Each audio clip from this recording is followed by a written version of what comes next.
The B.S Report is a free-flowing conversation that occasionally touches on mature subjects. First of all, This is the B.S Report with Bill Simmons. it might be cool, I don't know. And if it's not, I don't care. The B.S Report with Bill Simmons. Bill Simmons works for ESPN. He's also named the sports guy, and he writes a comical sports column. He must be a popular dude. The B.S Report. It's got a real dirty sound, like a rusty steak knife cutting through a well-aged steak. Now. Here's Bill Simmons.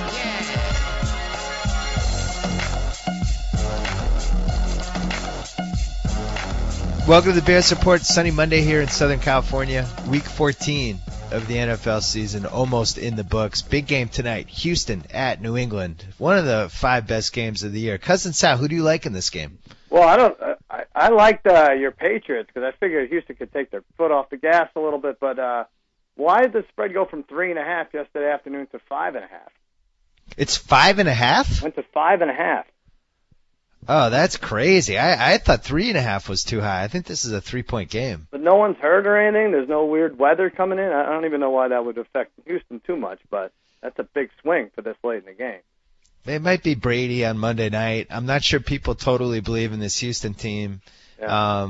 They only really have one elite receiver, and you stay with the Pats by throwing on them, I guess.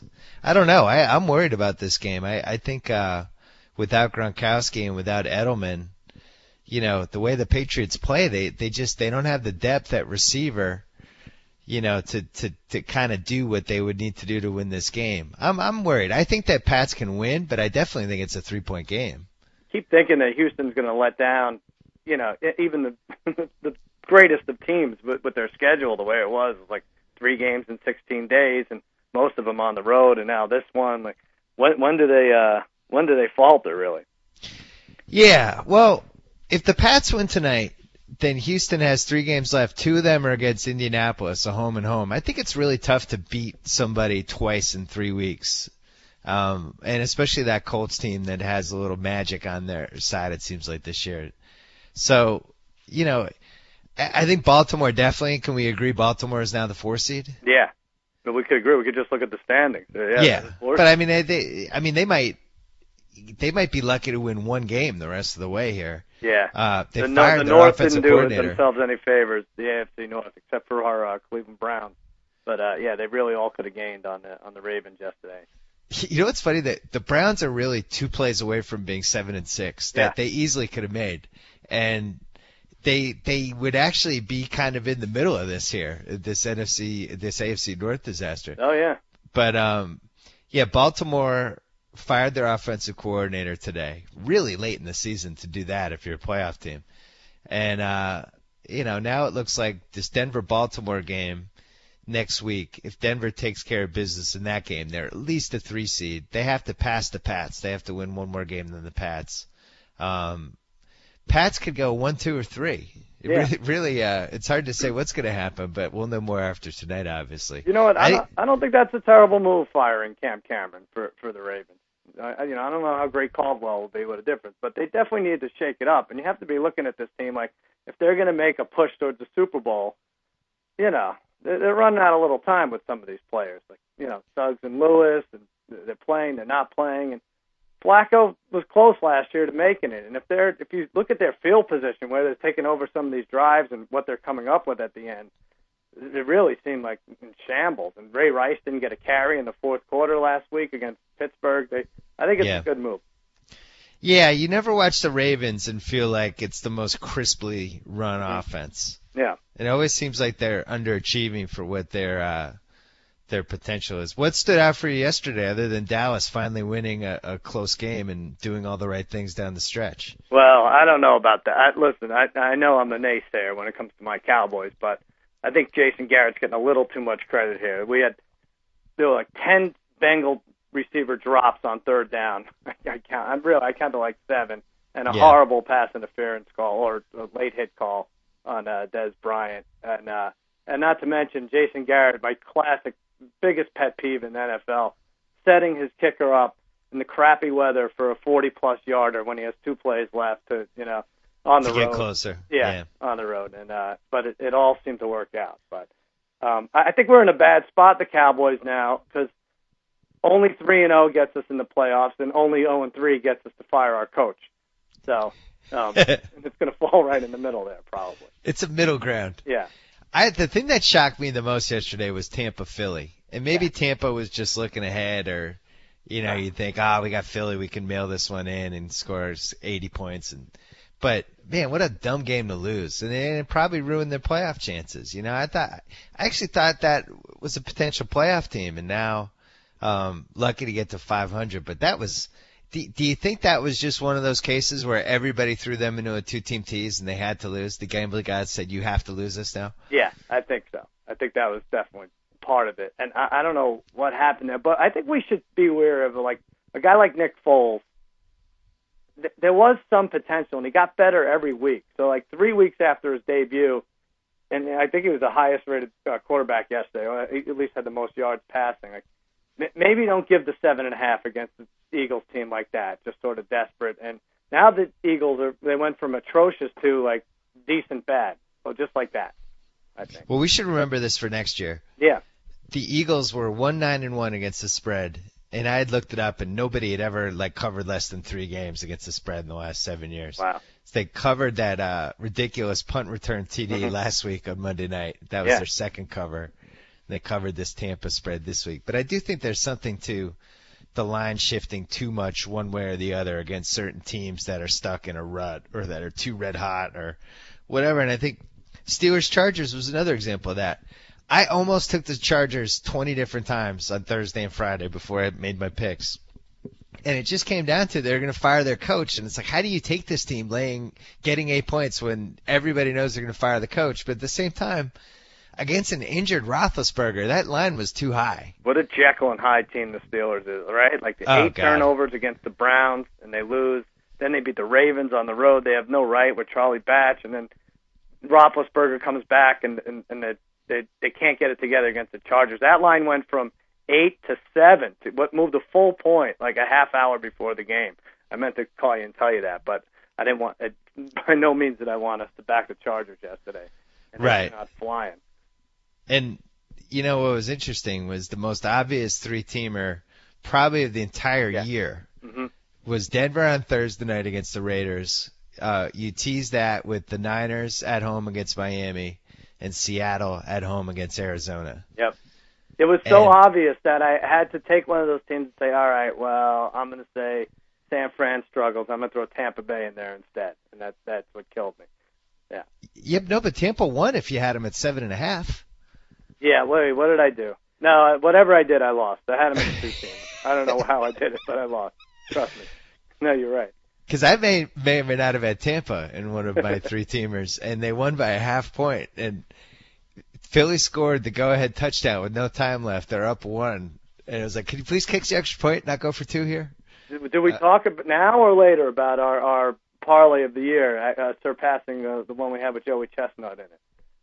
Well, the parlay of the year was the one that had the Minnesota Lynx and the Preakness team or whatever was in there. That was my favorite we've ever done. But this one today was the one this weekend was pretty good. Why? Well, you tell the story.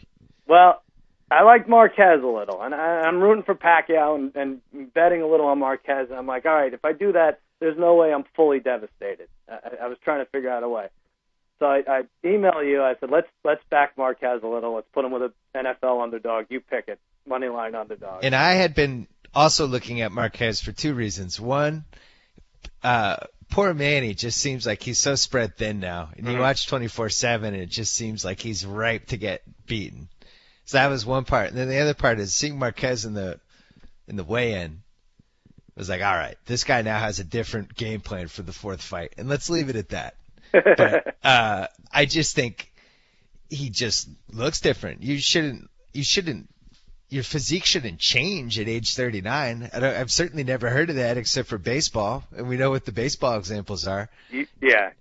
Larry Merchant was dancing around it more than you are right now. What did he say? Did you feel like your new strong self was capable of taking he said your new strong self about 15 times. And let's be honest, he has a fitness coach who was linked to Tim Montgomery and Marion Jones. Yeah. Yeah. These are people who have admitted to using PEDs, and he changed his physique at a very late age. So those two reasons, I was intrigued by Marquez. I think he was 2-1 underdog? Yeah, it was like plus 175. Yeah. So we threw him in with the Seahawks money line, and I threw the Panthers money line at you. They were 3.5-point dogs. You were excited because you don't like the Falcons. No, yeah. I thought that we were off. It was like an 8-1 parlay. Yeah. And it came in, and not only that, I mean, we were texting each other throughout the day, and like when the Seahawks went up 30, I mean, that third one is never easy for us, right? Yeah, you have to sweat it out. So easy. And I really, believe me, I was making calls to find out what kind of odds we can get on Arizona minus 38 in the second half. Right. Because I wasn't positive this was coming through. I thought Kurt Warner was going to come out of retirement just to beat our parlay. Oh, man. Yeah, 58-0. That was a nice third team to have in the old parlay. Yeah. The fight was incredible. I mean, it was really one of the best 5 fights of the last 25 years, in my opinion. Really memorable. That parlay wasn't easy. I rewatched the fight last night, and the 5th round we looked screwed. Pretty miraculous that he got out of the 5th round stand, Marquez, with a broken nose and busted eyes and everything. And actually, if you watch that 5th round really closely, in the last 10 seconds, the referee is inching in, and he's just staring down Marquez, and he's like one more hard hit away from just stopping it. You're right. He was doing that thing. He's kind of like advancing on it. Yep. And Marquez threw like one punch in the last 10 seconds that kind of, I think, saved them. And then speaking of last-second punches, if that 6th round punch comes a second and a half later, Pacquiao wins by disqualification, right? I think it was one of the 5 greatest punches I've ever seen. It was great. And, here's the thing. I got like a lot of tweets out there. It's like, oh, you and Simmons, you're so worried about concussions in the NFL and you're glorifying this fight. Like, I don't know if I have a great answer for it other than, boxers expect to get concussed and knocked out, and I don't know. I don't like defenseless receivers getting hit, but I like betting boxing and watching boxers that get knocked out. It's not a side effect of the sport, It's what you're going in there. I don't know if that's a good enough explanation as to the difference, but that's what I'm going with. You either ban boxing or you still have it. Yeah. You can't figure out a different way to do boxing. It is what it is. In football, you can figure out ways to make it safer. Yeah. And that wasn't really all the issue. The issue is that the NFL looked the other way for years and years before they finally started doing stuff. All right, boxing, I don't know how you fix it other than putting headgear on the guys, which is probably where we're headed. And you know what? You're getting $26 million for that. You know exactly what you're getting into. Yeah. I mean, Pacquiao cashed in. Boxing has much bigger problems than is it okay for these guys to be concussed. It needs to be federally regulated, and the real problem with boxing comes if 7 fights from now for Manny Pacquiao when he's still fighting and getting hit really hard by those things. But I thought it was interesting that Marquez, who had never knocked Manny out in any of the other 36 rounds, right? Or knocked him down. Knocked him down, never. Yeah. Never knocked him down. Hits him with this overhand right in the third that really should have knocked him out. I was surprised Manny got up from that. Caught him right on the button, yeah. Right, definitely the hardest Manny's ever been hit. And then 3 rounds later, cold cocks him in a way that, like, for about 45 seconds, I actually thought Manny might be dead. Yeah, he didn't show any signs of. Yeah, it was like, oh my God, he's dead. And the way his face, killed. If you watch the replay, his face is mushed into like his, as if his nose is flat to the canvas. Like there's nothing there, and you can see some breathing right out of his. He's trying to breathe through his mouth, but it was a great punch, but at the same time, like really, really sloppy job by Manny at the end of the round there. I mean, I don't even really know what he was trying to do. Like he was charging forward, almost like a baseball hitter. But don't like you he was feel charging bad? the mound. Don't What you was think he this doing? Is a product of everybody saying like, all right, Manny's just like he gets in there and he goes in and gets a decision, and that's why he deserves what he got with Timothy Bradley. So now what he does is he fights every second of every round. Unfortunately, every single last second of every round. Yeah. And now he got screwed for it. The first 2 rounds weren't that good. I mean, they were typical Pacquiao Marquez rounds where you had no idea who won and you kind of, came up to your interpretation of it. And then 3 through 6 were epic, really epic, like really. And I think that knockout was one of the most shocking things I've seen. I've been watching boxing since I was 5. Yeah. It was easily one of the most shocking things. I mean, the short list, you'd have to be like Douglas knocking out Tyson. I remember where I was when I watched that fight. You go down the list, Hagler, Hearns. But, I mean, for me, that was up there. Just seeing Manny get knocked out, I just couldn't believe it. It was just in shock. And then, thinking he was dead for 45 seconds, kind of added to just how amazing that was. And now there's an interesting scenario right now. With I'd rather see them go at it again than see Mayweather-Pacquiao, wouldn't you? Yeah. And,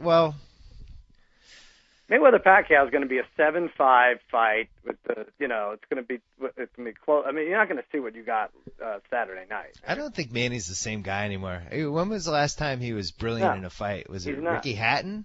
Right. But that's what I'm saying. He's trying to get it back the other day, but no, he doesn't throw the knockout punches from all different angles that you remember from 5 that guy's years gone. ago. Yeah.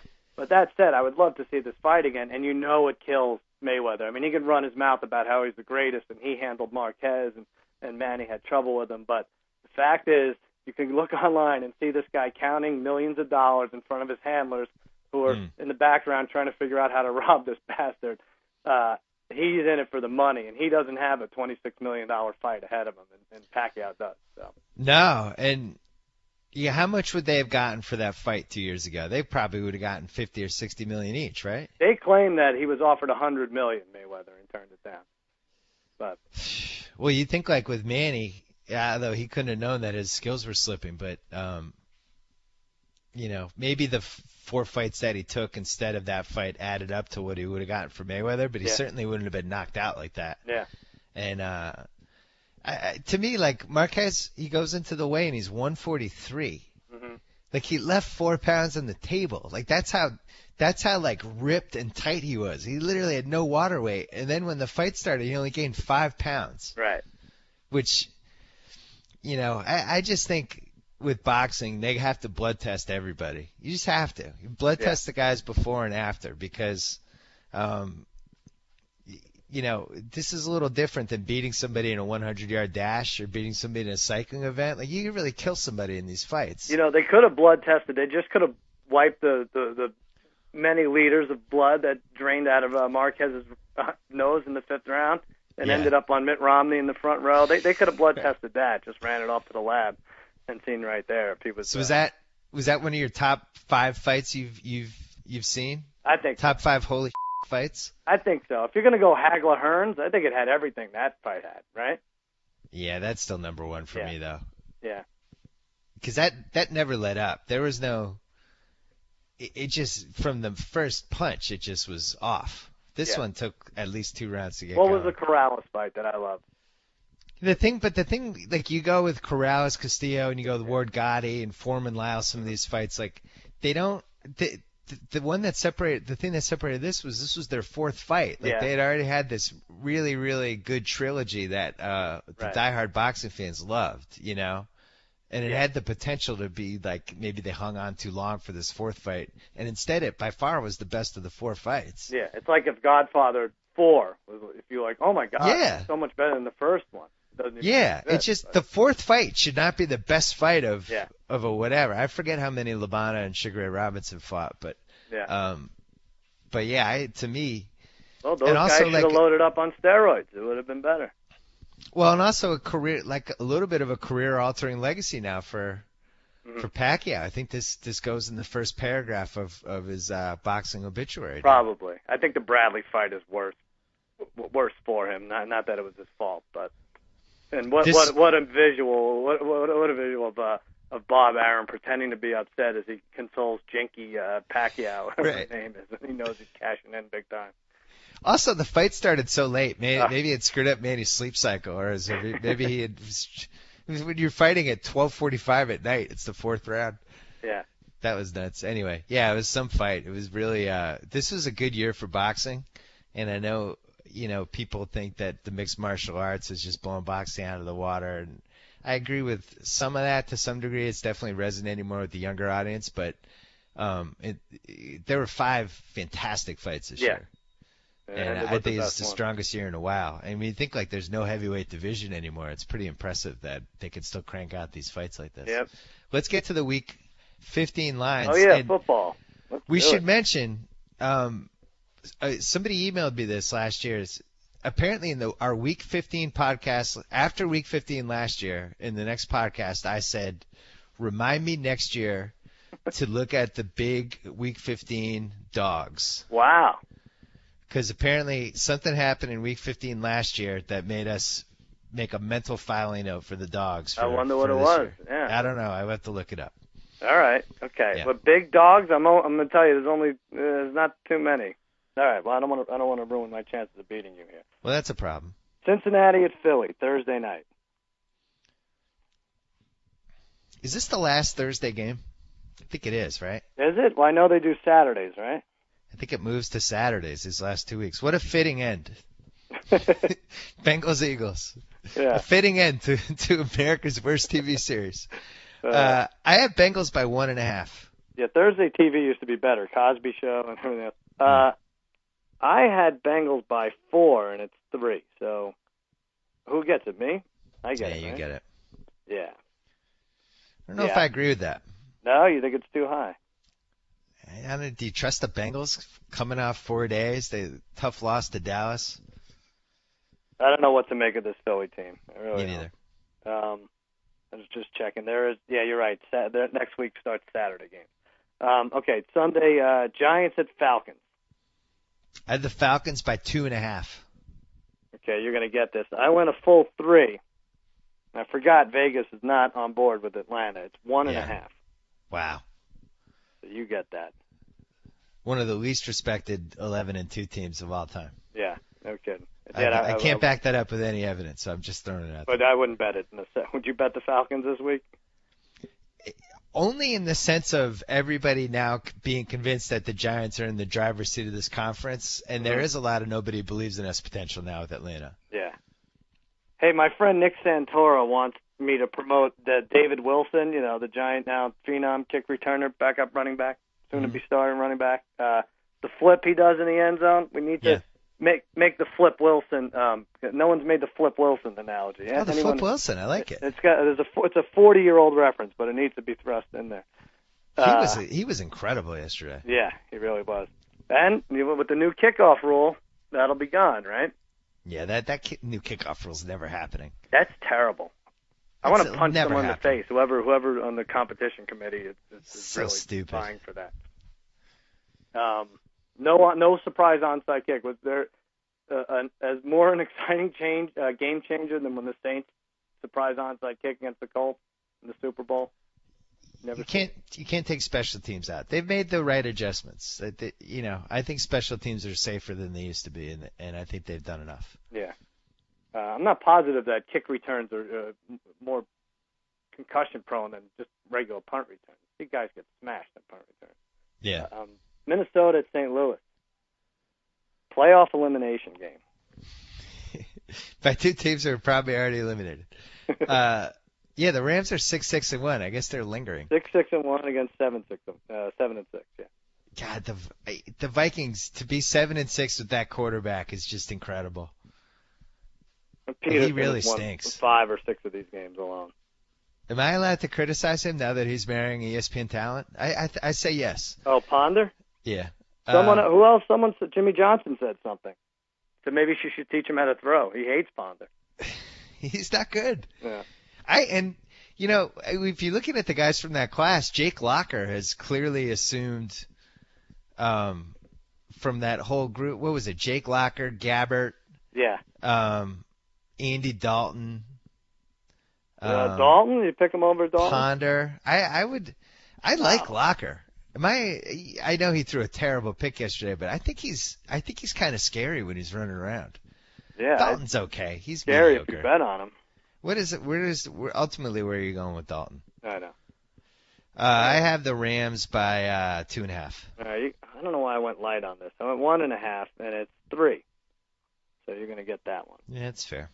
You're not going to win the next one. You at best tie me. Tampa Bay at New Orleans. I had the Saints by 3. Yeah, you did tie me.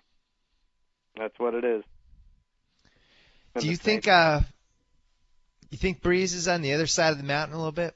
Yeah, I think so. But I could see him doing this for another full year, where he throws like averages 3 interceptions a game on throwing, and is still revered as one of the best.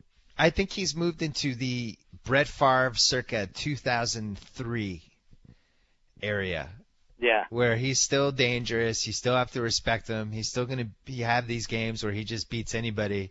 But he's also, you can get him. Yeah, I think Breeze did not have a good game yesterday. That was a winnable game, I thought.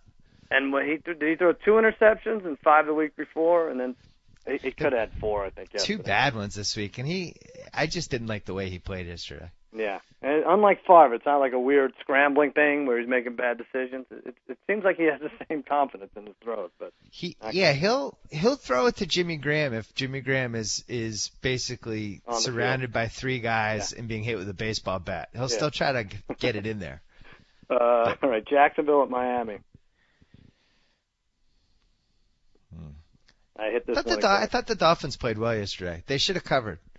Yeah. The Kaepernick crazy run at the end there. It ended up being a deceiving cover, but I thought the Dolphins played well. Well, not only a deceiving cover, but we would have heard a lot more about the quarterback controversy with Smith and Kaepernick, if not for, like you said, they're running out the clock basically, and he gets free. Yeah. I mean, it's a nice run and everything, but so it was that was not a 14-point game. No. Just like the Seahawks did not win by 58 points. They won by more like 120. Exactly. And if they had wanted to go for that 73-point record, I think they could have gotten it. Well, Carroll did pass 9 times with Flynn. I mean, they were totally trying to get his trade value up there. Yeah, they were trying to give him confidence, it seemed like. Well, we'll get to Russell Wilson in a little bit. I kind of lost my mind yesterday. Yeah. Jacksonville at Miami. I had the Dolphins by 5.5. I went higher. It's actually 7. I said 7. 7? You do not want to be as Dolphins with Chad Henne comes to town seeking revenge, though, right? Vengeance scale. Yep. I don't know if the Dolphins should be favored by 7 at home over anybody because they don't have a home field advantage. I know, but what is it, 30,000 people here? Yeah, you're right. Yeah, and it's Jacksonville too. Yeah, I just think Jacksonville on any kind of road has to get at least 5.5, 6. That's like a neutral field game. We have 2 neutral field games because the Bills and Seahawks are in Toronto too. Yeah. All right, Indy at Houston. Boy, this is a big game for the Colts. Still have a shot at the division, right? Yeah, because if you ever wanted to play at Houston, it's basically 5.5 days after they played this Monday Night War in New England. Right. It's a nice time to catch them. Yeah. I'm going to say Texans by 8. Oh, you got it exactly. Wow, how'd you do that? I said 6.5. How are we going to tease the Texans? Well, I don't want to ruin the rest of the slate, but whoever told you you should take the high underdogs, that's as high as it gets this week. Yeah. Well, you know what? We've seen that this year, though. There's the high spreads just aren't there because there's no. Yeah. You rarely have the matchup of the dominant team against the crap team. I think the 8+ underdogs at home were 21-1 against the spread before. I forget what happened the rest of this week, but then, yeah, you emailed me. Yeah. That's when I knew the Raiders weren't going to cover because that stat started going around. Exactly. You're like, oh, this is a lock. Yeah. There are no locks with the Raiders. 20-1 the week before. It was yeah. fine. All right, Washington and Cleveland. No line on this because of we're not sure what's going on with RG3. Yeah, so I would have said Redskins 2.5. I would have said 3. I believe it. What a game that was, man! Really great. Washington has one of the 4 or 5 best crowds for when you're watching it on TV and it feels like a great crowd. I'm really glad that they have a good home team again. And, I was actually thinking that too. Remember the days with Ripon and they'd have a home playoff game? Oh, yeah. It was very cool to watch. Well, the RFK was one of the 3 best home field advantages. And this one, people were down on the state-of-the-art arena, but they never really had a team to put in there. And I'll tell you what, don't count Kirk Cousins out for Rookie of the Year contention. Look at the body of the work from when they play. When he's in, he leads the team to game-tying or game-winning drives. You can't say that about Buck, RG3, Wilson. We were watching that yesterday, and I was saying they had to run because those 2 points, usually it's always the play where the guy scrambles one side or the other and tries to throw the little touch pass. Yeah, rolls right, throws it off those hands, yeah. I did not see the QB draw coming. That was a great call. I think Washington's coaching staff has been fantastic. Yeah. They really they maximize whatever they can. They don't have the most talented team, but really renaissance year for old Shanahan. Yep. Kyle Shanahan too. Yep. Yeah. Talk about Green Bay at Chicago.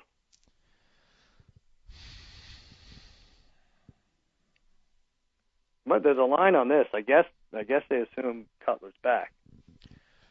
I think the Packers are favored. I'm going to say Packers by 2.5. Wow, you nailed it exactly. I said 1. I thought I was being generous, giving them making Packers favored by 1. The Bears might not be good, unfortunately. I like when the Bears are in the playoffs. They screw you though. They get. Did you say they're one of the teams that have you right where they want you in terms of gamblers? I forgot you said that last week about 2 teams, and I thought the Bears were one of them.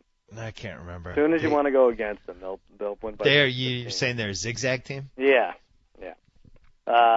Denver at Baltimore. They are a team that they're in that group of when they have to play from behind, it's over. Yeah. I don't know why that is, and also the way Cutler just throws to Brandon Marshall and nobody else is really getting bizarre. Well, yeah. And it looked like if you watched Stafford last night, he has the same thing with Calvin Johnson. It's just counterproductive at some point. Like you're throwing to a guy who has 3 people around him at all times, and he had that interception because he was trying to force it over the middle to Marshall, who was going to get beheaded if he caught it. Right. And then it ended up being an interception anyway. But the Bears really could fall out of this. Well, that's what all these teams are hoping for. Oh, that's what Cousin Sal is hoping for. Well. Stop it. You've looked at the standings 45,000 times over the last 12 hours. We have to win the division. First, I think if we go 3-0, we're going to win. We're going to beat somewhere, but I think we'd win the division. I'm not even positive. It's not like I really looked at it. You were up till 2 in the morning last night looking at this. I root for a terrible team. What do the Bears have the rest of the way, though? I mean, someone could catch them. They could, but I mean, you would have said it would have been Tampa. Yeah. And Tampa just totally crapped the bed. Well, but Redskins or Giants, one of them. But now with this Griffin thing, you know what though? Green Bay, then at Arizona, at Detroit. Can 1 win do it for them? 9 and That's 7. what Chicago is? Yeah. Green Bay at Arizona at Detroit. Is Arizona really going to lose the last 12 games of the year? They are pretty spectacularly bad. I mean, to go 4-0 and then 0-12, I guarantee that's never happened before. Yeah. I don't think it has. It's really, yeah. I'm looking at this now. So Chicago's 8-5. So I guess Minnesota. You're right. That Minnesota Rams game is actually a slightly bigger game than it seems like it should be. Sure. Minnesota Rams, Redskins, Giants. They're all in. How are you 7-6? Oh, come on. How are you 7-6 There's a lot of how You hate this are you. team. Have you enjoyed one moment this season? No, not even close. Do you have any faith whatsoever in this team? No, I don't think so. I told you, we're screwed now. We're stuck with Garrett. Wait, so you're 7-6. All right, Doug. Last 3 games. Every week. Doug, week 15, home for Pittsburgh. Well, it all depends, Mike, which Steeler team shows up. We've seen all different times. You know what? I'm going to give it a win. I'm going to give the Cowboys a win there. Week 16, home for New Orleans.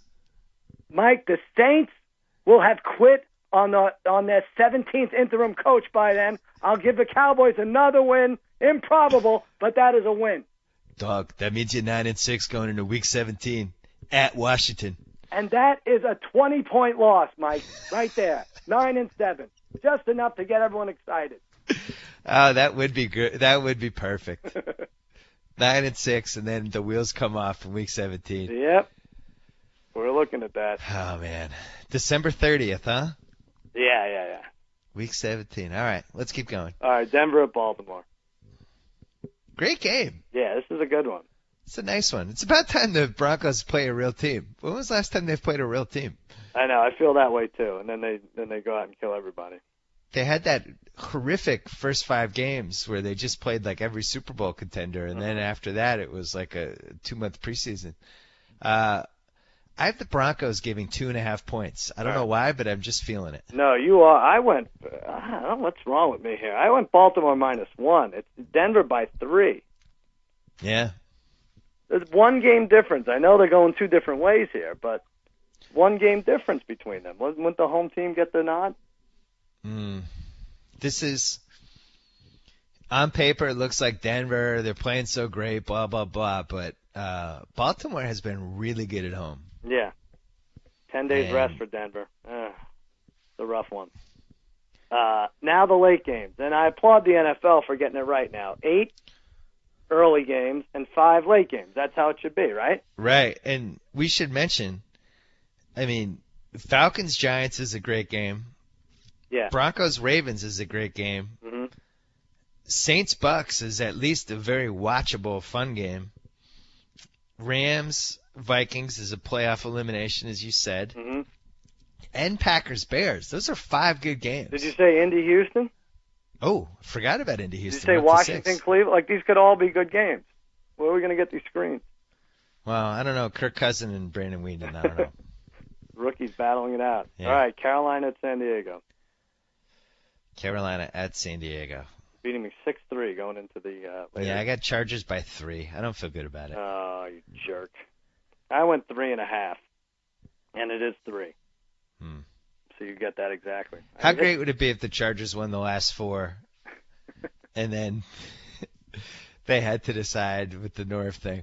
Well, it wouldn't be great because you know that we have a wager. Did you forget already? We have the Giants to make the playoffs and the Chargers not to.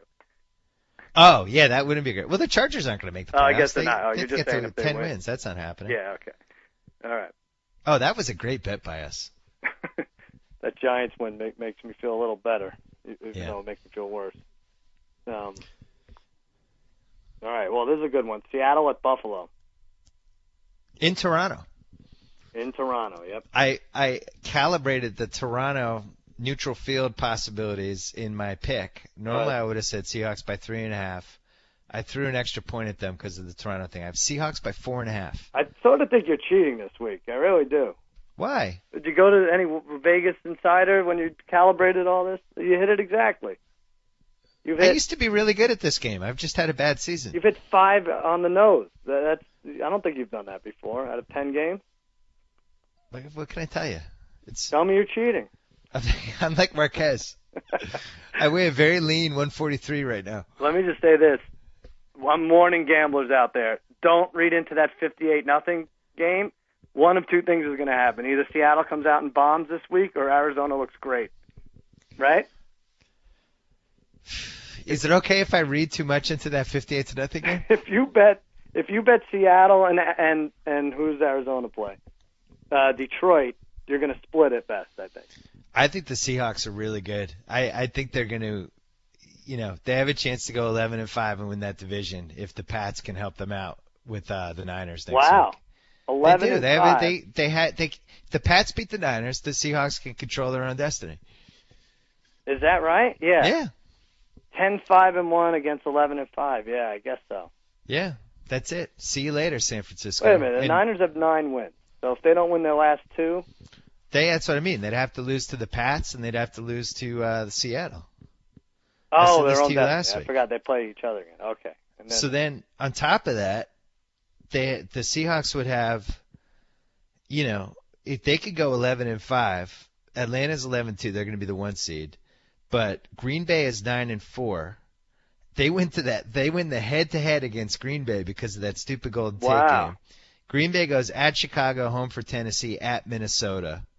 Mm-hmm. They'll probably I see them going 2-1 in those last 3. So it would be really, really interesting if that stupid Golden Tate game led to Green Bay having to play in round 1. And Seattle getting a bye. Yeah. Like we knew somebody was going to get screwed when it happened. It actually might play out that way. Yeah, I see. Wait a minute. You're telling me, so if Seattle wins this week, which they should against the Bills. Yep. And then the Pats have to beat San Francisco. Okay, so they end up 11-5. They win their last game. Yep. San Fran's 9-3-1. They lose to the. So San Fran would be 10-5-1, and 11-5 is better than 10-5-1. San Fran. Why am I confused by this? San Fran. Because they'd have to lose to the Patriots this week. Wow, Patriots and at Seattle, and then doesn't matter if they beat Arizona at home. Doesn't matter. It's like Seattle's in the driver's seat if they win. Oh, the replacement refs. They really did it. That's great. I like to think of it as the power of our Lord Savior, Russell Wilson. Wow. You love that guy. Lord and Savior, could there be a lower point total for a fantasy point total for a starting quarterback that didn't get hurt. I think he had 11 fantasy points or something. He had a ski cap on in the third quarter. He had a what? He was wearing a ski cap by the midway through the third quarter. Yeah, I know. Yeah, that's interesting. He's something. That's your boy. Do you think he'll run for Senate soon? What do you think? Can he have a political career while he's also winning Super Bowls? Yeah, I think so. If you could lay on the canvas face down and be a congressman in your country, why not? Detroit at Arizona. What's that? Detroit at Arizona. Yep.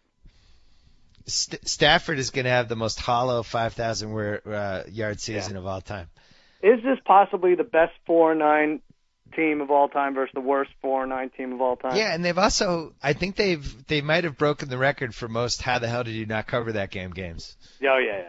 They've had at least 5 where you're like, wow, how did they not cover that? Yeah. I guess the Bills would be second on that I know how they didn't cover it. They forced it into the giant white receiver too many times.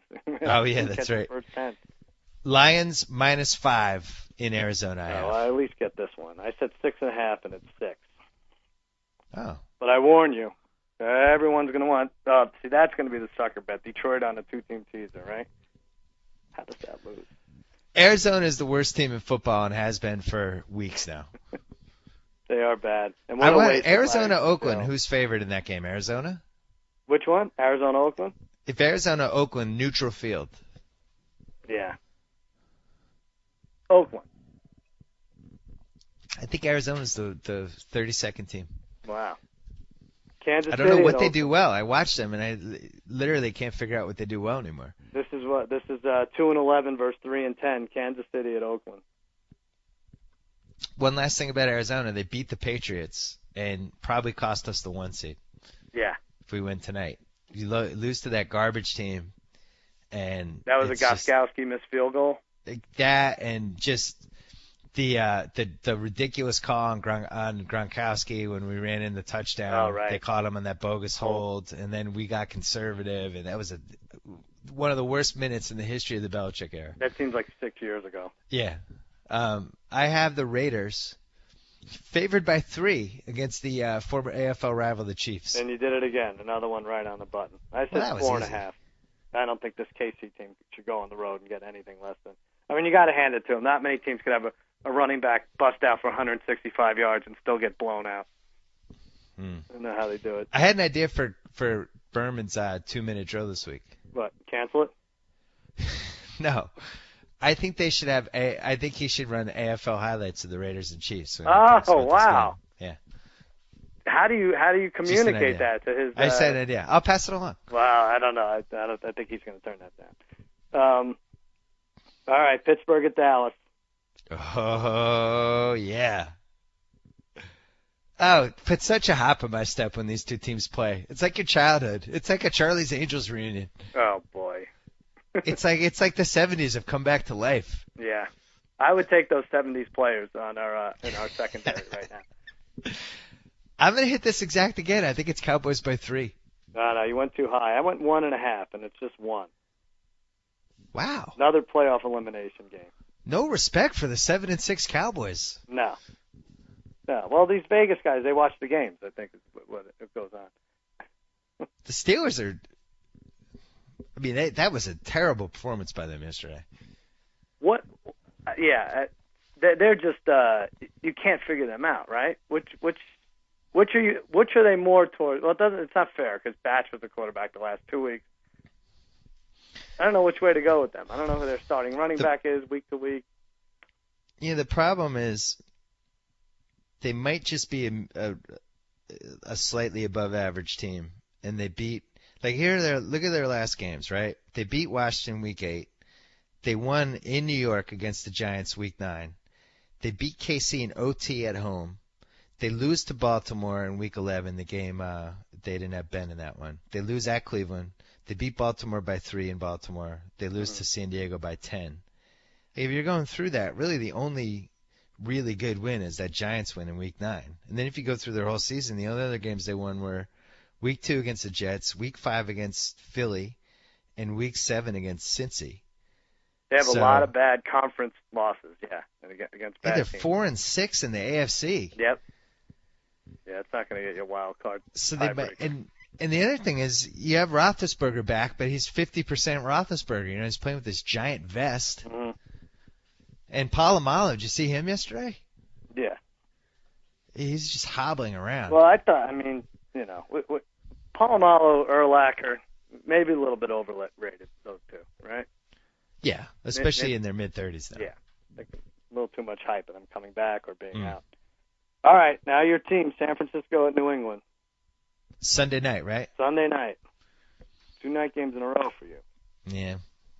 I think this is a 3.5 again. Pat's by 3.5. Well, this is what I don't get. You're going to get it because I said 5 and it's 3. But I almost said 5.5 against Houston, but 3 against San Fran? Well, think about it, though. They're playing tonight against Houston, Monday night. Yeah. 6 nights later, another night game, San Francisco, different style, different team, more physical. Yeah, it's a pretty brutal back-to-back. I mean, they're arguably playing the 2 best teams in all of football in 6 days. Which one would you be more surprised if you lost, though? I'd be more surprised if we lost the Houston game. Really? Yeah. I like the Houston matchup. I think it's a good matchup.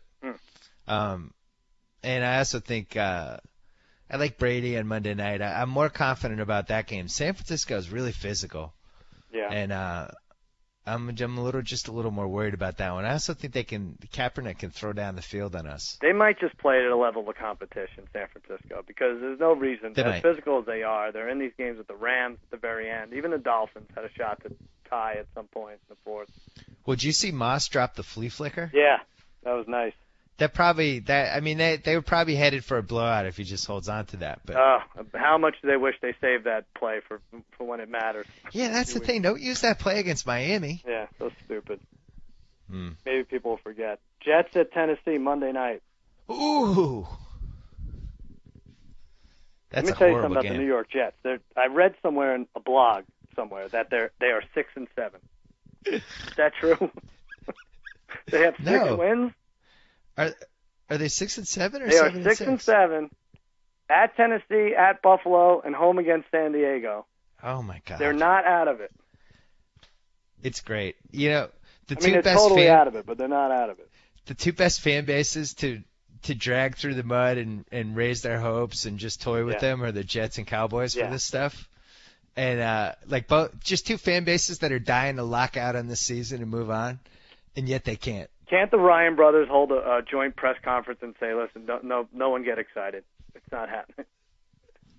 Don't you think Tebow still? How does Tebow not get involved in this season? Just fate has to involve him at some point. I don't know. I mean, McElroy wasn't even active. I don't know what they're doing. Like yesterday, I don't know what the plan is at all.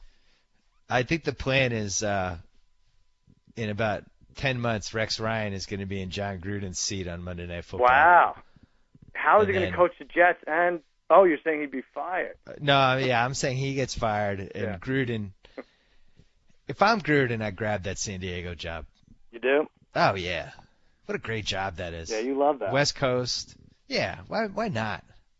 Plus, do you think they'd whisper to him, like, look, this team's moving to L.A. in 2016, yes. So just hang on. I do. I think they would whisper to him. What's the spread here? Jets at Tennessee, just for kicks. Oh, I have Tennessee by 3. Oh, you went too high. I went 1.5, and it's 1. Oh. Killed me, though. 10-6 or something. I'm not even going to count. That's it. You lost. You won the week. I won the week, and you're coming back. I think it's coming back. 8-5-1 now. Coming back. Let's talk Homeland quickly for 1 second. Oh yeah. So now we've reached the point where it's the end of the podcast, and if you haven't watched Homeland, just turn it off. We won't take it personally. Yeah, I mean, an even worse episode than the one the previous week. I was a little bummed because I get to work and everyone hates Homeland now. They just hate it, and I'm trying to hold on. But you didn't like it either last night. Here's my problem.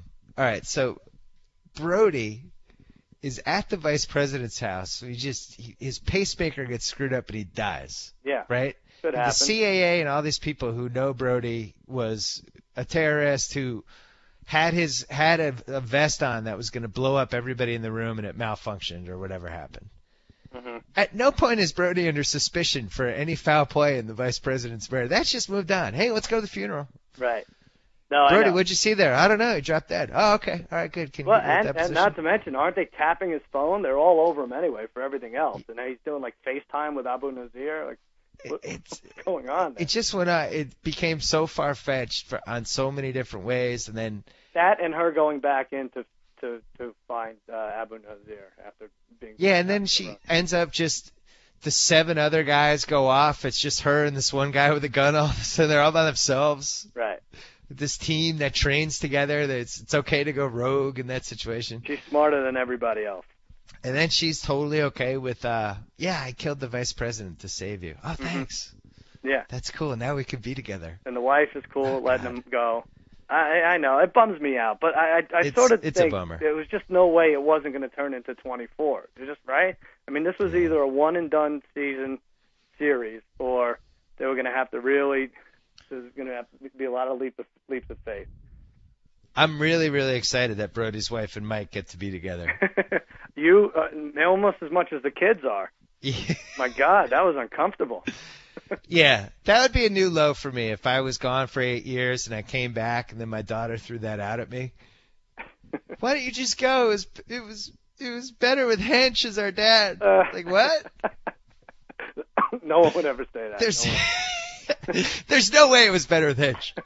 But there is one funny. Someone strung together all the dejected moments for the son. I saw that. Chris Brody. It's really great. Yeah, Chris Brody. And then this week he had another one when the daughter was flipping out. He left himself. He took himself out of the room. Yeah, he was just sitting there with kind of looking depressed. It was good. I still like it. See, in my opinion, Homeland can't lose because even if it's gone in another direction now and we can complain about it, I still enjoy complaining about it. So I'm happy either way. I would complain about The Sopranos, and it's my favorite show all time, of course. Yeah. But, it's just the problem is they had established a certain level of I don't want to say credibility, but believability. Yeah. And you always felt like, it was never going to go like the direction of Lost or something, where it's just crazy stuff started happening. Here's the thing: if you make it so that Brody isn't busted, right? Let's say he doesn't get busted this year, then it becomes like The Killing. And it goes on and on and on, and then you're saying the other way, like, oh, by now, are you kidding me? Of course they would have figured it out by now. And okay, so then the flip side is you make him a double agent, and then of course all this crazy stuff has to happen when he's leaps of faith. Right. So do you buy that Brody's still manipulating this whole situation? And like they sacrificed Abu Nazir, but now this is an Emily Nussbaum theory. So they sacrificed Abu Nazir. They planned it ahead of time. Now Brody is still in charge of this terrorist operation, but they've thrown everyone off the scent by killing Abu Nazir. I didn't think about that. Yeah. So you're saying he will be teaming up with that reporter who was interrogated? Maybe. Something like that soon. Interesting. Maybe. The one thing I've learned this season is that if I have a pacemaker, I'm not going to put the serial number for the pacemaker on my treadmill in my house. Yeah, right. I'll probably find a better place for it, and I won't tell anybody where the serial number is except for maybe my wife and two Just tell people. me. I promise I'll keep it secret. Yeah. Hey, if anything happens to my pacemaker, so bend over, look at the treadmill, and it's on like the top left, and just call that in, and it'll be fine. I'm killing you, Bill. Unreal. All right, Cousin Sal, anything to plug? Yeah, Jimmy Kimmel Live, Ted Danson tonight, Amelia Whoa! Clark, musical guest Larry G, Leslie Mann, John Krasinski later in the week, and lots more. And the Grantland Christmas party for whoever wants to come this Saturday. You should give that address out. Cousin Sal, we'll talk to you soon. All right, Billy. Good job by you. So I get to sign off. Whoa! Thank you for downloading the B.S Report with Bill Simmons. Too much fun. Check out more podcasts at the iTunes Music Store or at Pod Center at ESPNradio.com. Peace out.